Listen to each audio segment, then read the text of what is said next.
My love of my life, 27F, and I, 26M, had a huge fight. I let my angry words hurt her. I regret my words, and they weren't from a pure place. 8 passionate months and the start of a life together. What do you think? My partner, 27F, and I, 26M, recently had a significant disagreement. I have spent the last few hours reading posts here to gain insight and understanding, and I believe it is necessary to share my situation to receive appropriate and accurate advice. Punctuation text wall warning. I apologize for my disorganized thoughts, and this will be lengthy, but I hope you read it and might offer some guidance. Attachment styles. From what I understand, she is avoidant, I am anxious. Summary: I allowed my anger to harm someone I care about with words I did not mean. She ended our relationship, and I am in denial, believing we can stay together and emerge stronger, as that is what it takes to navigate life together. I am eager to meet with her in person to discuss things with a clear mind. I am terrified that she may leave for good, but I must be prepared to respect that decision, even though I will feel abandoned. I will always love her and strive to improve for both myself and her. Preface: I have been single for the past 3 years, aside from a situationship and casual sexual partners that are common in today's world. I learned and grew significantly during this time and promised myself I would never settle for anyone unless they truly impressed me. 8 months ago, she entered my life, and I fell in love with her almost immediately. She is kind, warm, beautiful, intelligent, and a genuinely good person with a pure heart. From the beginning, I felt she was the one for me, and every experience since has confirmed that belief. It has been a dream I never expected to fulfill, discovering what love truly means to me, rendering previous relationships irrelevant in comparison to what I thought was love. Our relationship is wonderful, and we both hope to marry and have a family someday. We both reside with family around an hour apart, but we manage to see one another on weekends and throughout the summer, spending considerable time together beyond the weekends.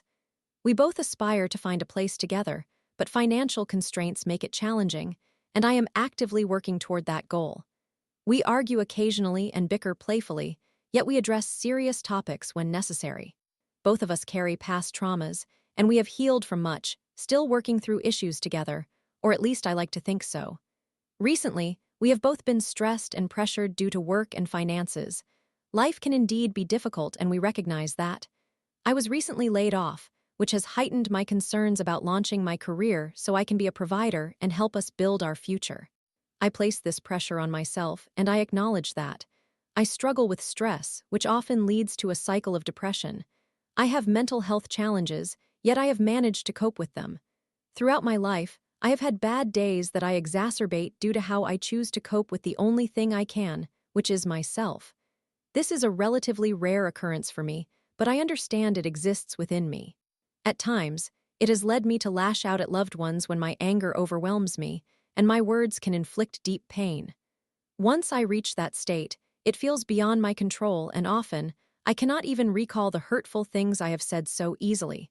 I dislike this aspect of myself, and it troubles me to know that I can behave this way. I have been told that it feels like I am a completely different person. What occurred 5 days ago, we attended a concert together. It was our first concert in 2025, and it was fantastic. We engaged in a little pre-gaming. We drink fairly often. We went to the performance heavy metal, hard rock. At some point, a wave of insecurity washed over me, a feeling I should not have experienced, and I allowed it to linger in my mind, leading to my becoming upset. I asked her for reassurance and attempted to shake it off. Although we argue occasionally, I usually know when it is worth addressing. After we left, I sensed she noticed my disturbance. I still walked her to the car, opened her door, and treated her as I always do, like a princess, aspiring for the love story I wish to create in life. As we began the hour-long drive back to my place, the conversation quickly escalated into an argument.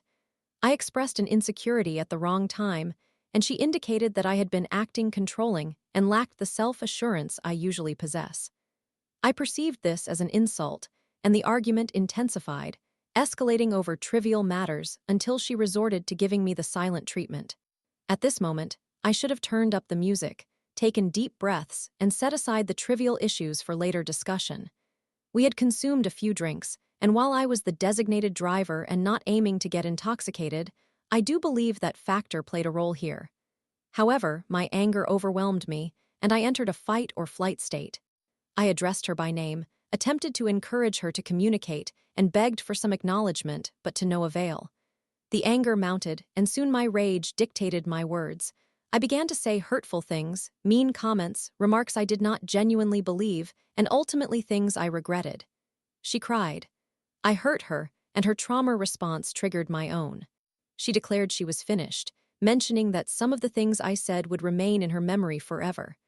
I cannot believe I allowed myself to inflict pain on someone I care about. Upon arriving at my place, she gathered her belongings from my room, packed everything up, returned her promise ring, that was painful, and had a family member drive an hour to collect her. We exchanged some final words, motivated by my thoughts of, is this truly how this all concludes? I implored her to remain and mend our relationship, asserting that we could become stronger together. I know I can improve, and I am willing to do better. Conclusion. At that moment, it felt like a terrible dream, and I am still in denial about it, trying to convince myself that she loves me and will stay. We can overcome this and create an opportunity for growth. She desires space currently, but my anxious mind yearns to discuss everything with her. I remain optimistic, believing she will choose to fight for our relationship, just as I am fighting for her. She accepted my phone call today. She did not say much, she is still processing everything, and I suspect she feels somewhat numb due to my actions. She told me, I love you, and when I asked if she loved me, she confirmed it. I'm attempting to respect her need for peace, but I also recognize that both of us acted in ways triggered by our past traumas, my explosion of anger, her desire to flee and abandon. While I feel hurt, that pales in comparison to the fact that I hurt her. I believe we can find the strength to forgive. She left her glasses and identification here, so I will ensure she retrieves those important items. I asked if she would consider meeting me this Saturday when I am closer to her area to talk. I will never give up on her, and I will always love her. She wants the best for both of us, and my behavior was not my best. Yet a part of me persists in thinking, she should fight for us, and we will persevere. I am capable of healing, and this experience has been an awakening for me that, with or without her, I need to view this as a pivotal moment for personal growth regarding my emotional intelligence and control. I do not desire a breakup, but I have not fully accepted that we technically did. I keep convincing myself that we were not in the right frame of mind to make a decision like that in such a heated moment. However, through engaging with this community, I have learned that I must respect her if she truly requires space and wishes to part ways. I love her, and if that is her choice, I cannot view it as an act of aggression or abandonment. I must honor her wishes and focus on my healing and life. I never envisioned us as a couple that would break up and then reconcile. I always thought our future would entail a happy ending. Nonetheless, sometimes a happy ending may come later when events like this occur, and it becomes a pivotal moment where couples endure, grow stronger, and eventually share the story with their children someday. My heart belongs to her, and I will always love her. Is this something that can be repaired? Thank you if you have read this far. I know there are many wonderful individuals here who assist others in understanding their situations or themselves. If you have any inquiries about details that might assist with advice, please ask, and I will do my best to clarify or fill in the gaps. Thank you. Story 2. A journey of self-assessment. How strict critiques aligned with real-world opinions with ChatGPT. Just an opinion, research, and personal experience. In an effort to assess my appearance objectively, I embarked on a journey where I sought the opinions of over 50 individuals who rated me on a scale of 1 to 10. The surprising outcome. The evaluations I received from these individuals closely mirrored a stringent, almost black pill style critique I conducted with an artificial intelligence tool. Here's the summary of my experience and the insights I gained throughout the process. The beginning casual self-assessment at the outset of my self-evaluation journey, I simply asked the artificial intelligence to assess my appearance without applying any rigid criteria. The responses I received were quite lenient, reflecting what could be considered a more moderate evaluation. When I compared the AI's feedback to that of the real-world evaluations from the 50-plus people who rated me, the scores were almost 60% in agreement. AI's moderate evaluation, this provided me with a solid base rating in the range of 7.5/10. Real-world evaluations, the majority of individuals rated me similarly, typically within the range of 7 to 8/10, aligning with the AI's feedback. The next step, applying a strict, black pill critique as I delved deeper into the process and aimed for a more rigorous and brutally honest assessment, I decided to filter my appearance through a stricter lens. I requested a harsher analysis, demanding an evaluation that left no room for leniency, similar to the black pill evaluation method that many consider to be the most critical and unyielding. The result? The AI's feedback was significantly stricter, assigning me a rating of 5.5 to 6.5/10, which was considerably lower than the initial evaluation. This time, the critique focused more on aspects such as jaw structure, eye depth, and symmetry, with little allowance for subjective leniency. Interestingly, this more severe evaluation aligned with the feedback I received from 40–50% of the individuals who rated me those who held a more critical view of my appearance. Aligning with real-world evaluations, a revelation. Upon comparing the strict evaluation to real-world feedback, I found that the lower range of my rating from the AI mirrored the lowest scores I received from the individuals who rated me falling between 5 and 6. This was intriguing because it illustrated how a strict, no-nonsense approach to appearance evaluation corresponded with the candid and often harsh opinions of individuals who were not attempting to soften the critique. Strict AI evaluation ranging from 5.5 to 6.5/10, reflecting a highly critical and real assessment of my features. Real-world evaluations, harsh critics. A portion of individuals rated me similarly to the AI's more critical feedback, typically falling around a 5 to 6.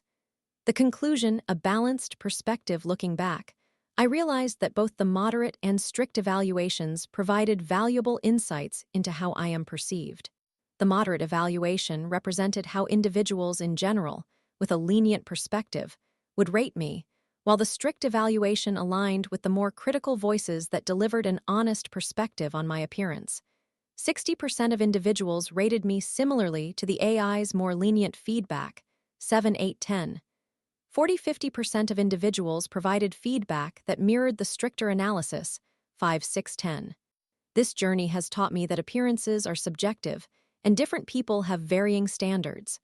What I've come to understand is that while I may not fit into the exceptionally attractive category for everyone, I am still within the range of good to average when considering a broad spectrum of perspectives. Actionable takeaways. 1. Accepting criticism, both the moderate and harsh critiques were vital for understanding how others perceive me. 2. Improvement areas. The stricter critique highlighted areas for improvement, such as jaw definition, eye depth, and overall symmetry. 3. Real-world validation. The fact that the real-world ratings mirrored the AI's feedback affirms the usefulness of both subjective and objective evaluation methods. 4. Self-awareness. This entire experience underscored the importance of recognizing that beauty standards are not uniform, and self-worth is not determined by a single score. Final thoughts. In conclusion, the self-assessment process has been enlightening. The strict evaluation compelled me to confront my appearance with brutal honesty, while the moderate feedback confirmed that I am generally perceived as attractive to a broad audience. Whether you are seeking self-improvement or are simply curious about how you are viewed, it is essential to embrace both positive and negative aspects when evaluating yourself. For anyone looking to assess themselves objectively or understand the subtleties of appearance evaluations, I highly recommend adopting a balanced approach integrating self-reflection, moderate feedback, and honest critiques. Ultimately, self-improvement is what matters most, and understanding where you stand enables you to grow both physically and mentally. Summary. I conducted a thorough self-assessment involving over 50 real-world opinions and an artificial intelligence evaluation, both lenient and strict. The results were surprisingly consistent. The moderate ratings from both the AI and individuals aligned around 7, 8, 10, while the stricter evaluation reflected a 5.5–6.5–10 range, paralleling the feedback from more critical individuals. This journey helped me understand that beauty is subjective, and self-worth isn't defined by a number.